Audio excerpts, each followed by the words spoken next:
So continuing on with our web page creation, the next thing I want to do is I want to style this newsletters element.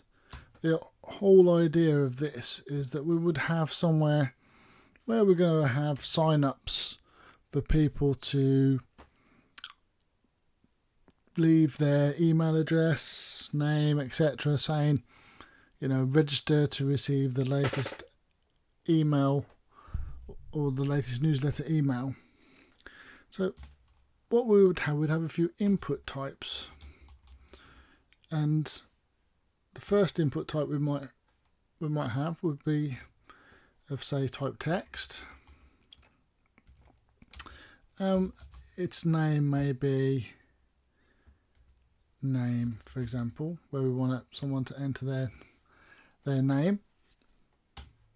And then we might want another input type of email. Now the great thing about this is that by putting a type of email in HTML5, it sort of kind of validates that it is actually an email. If we put something that isn't an email address, then there will be an error about that, and we'll see that when we've actually got this all up and running. And then we might say with the name of this, again we can call it email just to give it a name consistent. What we might actually want between those is we might actually want a bit of a space. So what I'm going to do is I'm going to do this line break just to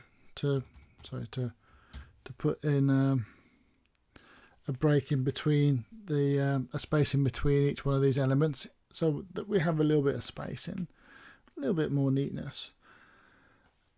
And what we might have again a couple of breaks between this next element, because the next thing we want is a different input type.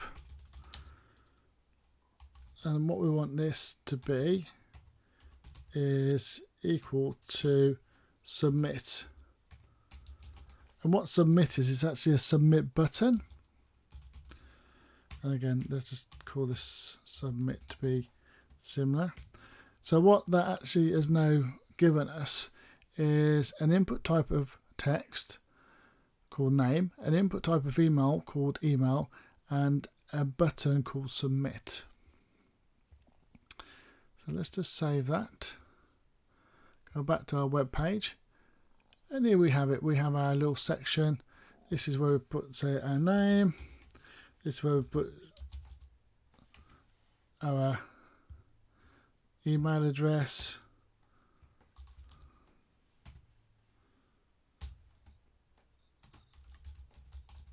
And this is where we click the submit button. I'm not going to put the code there's at the back of this within this course. This is just to give you an idea of how to set that up, and then following forward we're going to actually style the page, and that's what this is all about really. This is about all the styling the page. So that's our contact us div with the elements now set up.